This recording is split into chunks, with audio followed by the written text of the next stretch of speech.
In this video I'm going to show you how to do a half double crochet V-stitch using only one stitch on either side with a chain one in the middle. So if you ever get this, the pattern will be defined by the designer, but you can also freewheel it yourself and do whatever you feel is necessary. So if you wanted to do this, you can just half double crochet into the first stitch that you would like to go to, chain one, and half double crochet into the same stitch. So the chain one keeps the two stitches separate to form like a V shape.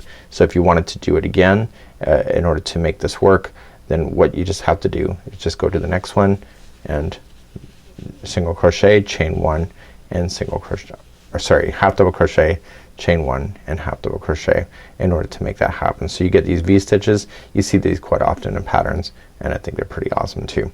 So this is how you do a half double crochet V stitch using a chain one.